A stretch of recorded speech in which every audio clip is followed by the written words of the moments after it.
Ya estamos de vuelta junto al subsecretario de Prevención del Delito. Le damos las gracias nuevamente a Antonio Frei Valdés, próximo a cumplir 48 años. El próximo mes me salió este verso, por estar conversando con las regiones de nuestro país.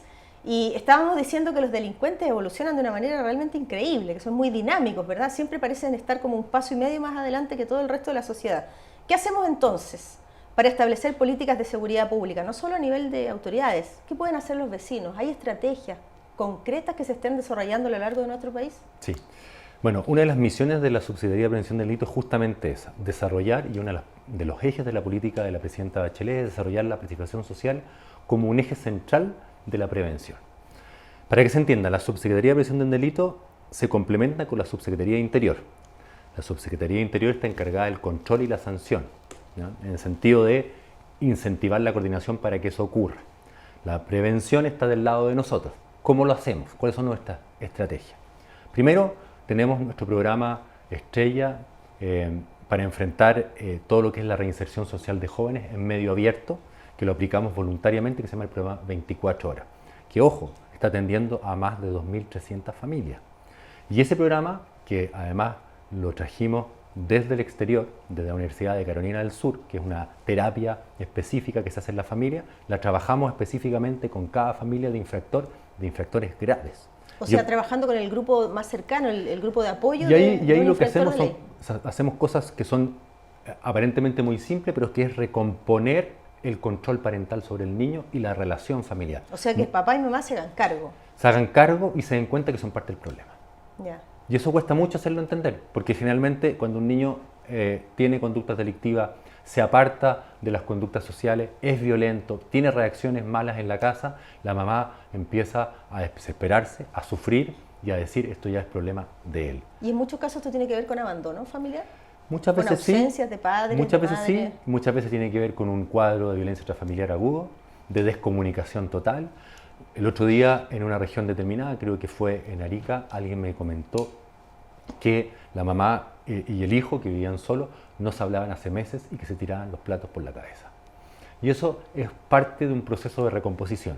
Lograron sentarse, lograron ponerse de acuerdo sobre el proyecto de vida del niño, que tuvo significancia para él, y lograron establecer los límites de la conducta del niño. Y esos son meses de trabajo que, cuando terminan bien, pues viene el niño, deja de delinquir. Porque esas dinámicas familiares terminan en deserción escolar, niños que abandonan el colegio y que se dedican a ganarse la vida fácil, delinquiendo en algunos casos, utilizados por bandas, porque como son menores de edad, no tienen el mismo tratamiento que un adulto. El camino fácil. Claro. Entonces el niño empieza a desviarse de la conducta normal, se empieza a apartar del grupo de padres positivos, se empieza a apartar de la familia, se empieza a apartar del colegio y empieza a tener una vida paralela. ¿Ustedes tienen alguna evaluación de qué tanto éxito, qué porcentaje de éxito han logrado en este programa?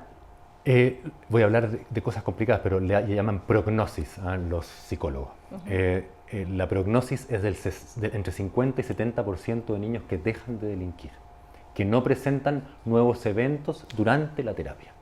¿Ya? Ahora estamos haciendo con la Fundación Paz Ciudadana una evaluación ex post, después de la terapia. ¿Qué pasa con el niño? ¿Logró tener un proyecto de vida? ¿Logró volver al colegio? ¿Está en la casa? ¿Está teniendo conducta positiva? ¿No fue o no volvió a tener una aprehensión de carabinero? Y estos son meses de trabajo, ¿no? Estos son 6 meses de trabajo. Se tiene estudiado que son los 6 meses lo máximo que uno puede trabajar para tener resultados. Después de los 6 meses uno ya no deja de tener, deja de tener los mismos resultados. Entonces el programa es súper acotado, súper intensivo, casi que tenemos un monitor, que es un psicólogo que se instala dentro de la familia, tiene 6 familias a cargo, no más, porque tenemos, por ejemplo, en libertad vigilada estándares mucho más bajos. Cuando tenemos las medidas alternativas en el sistema penitenciario, un monitor tiene muchos casos y por lo tanto no puede atender tan específicamente cada caso.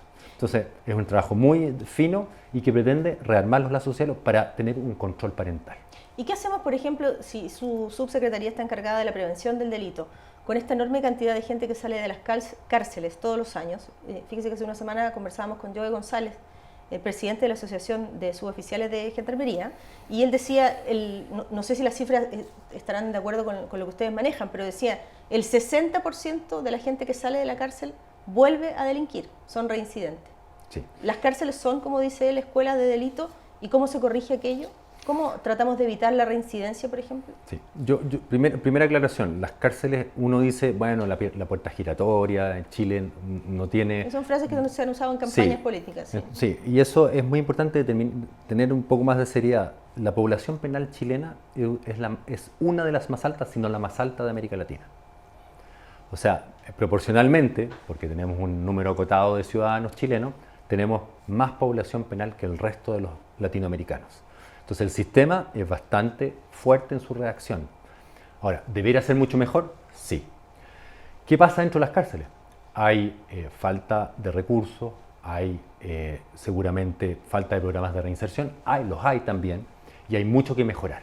Entonces, en ese camino tenemos que avanzar. Hay hacinamiento en muchos lugares, en otros no, y tenemos que diseñar una política pública que sea lo más respetuosa de los derechos, porque así se enseña a no ser delincuente, y que tenga programas para poder reinsertar a las personas. ¿Cuándo? ¿Cómo?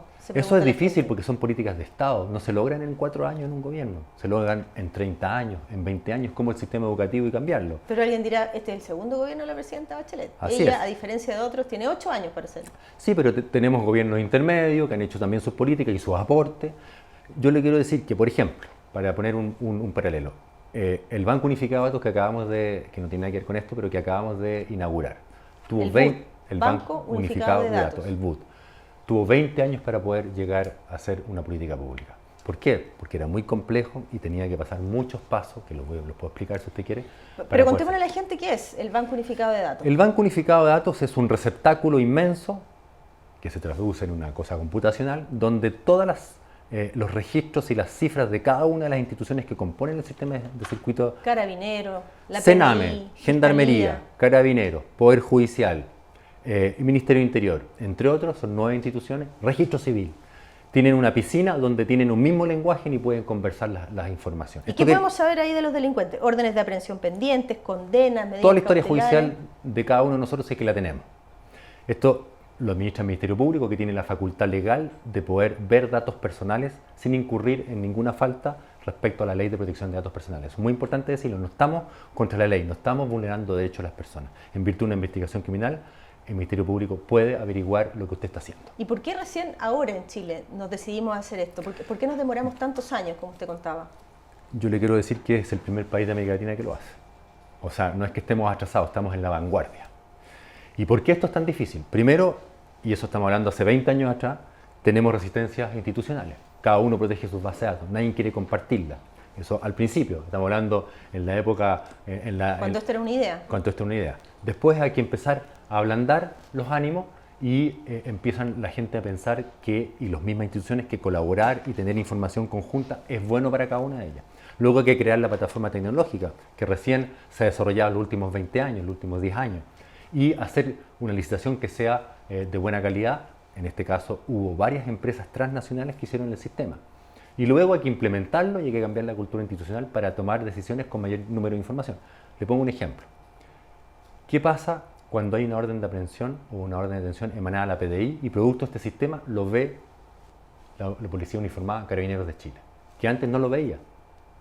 ¿Cuál es la decisión? ¿Le manda el caso a la PDI o lo lleva directamente a tribunal? O sea, antes podían detener a una persona, Carabineros, y si la PDI tenía 20 órdenes de detención pendiente, Carabineros no tenía idea.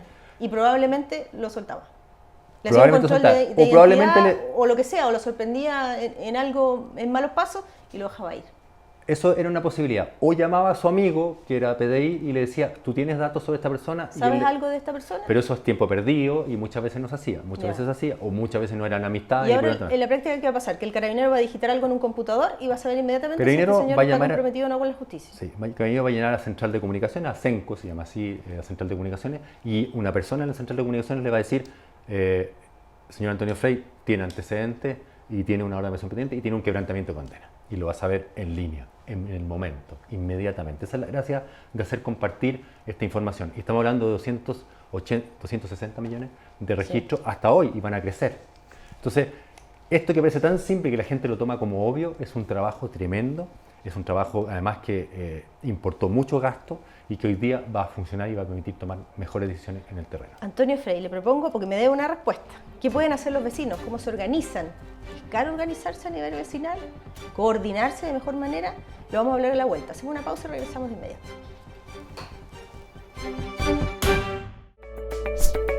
O P Q R S T U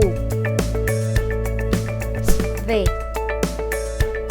W X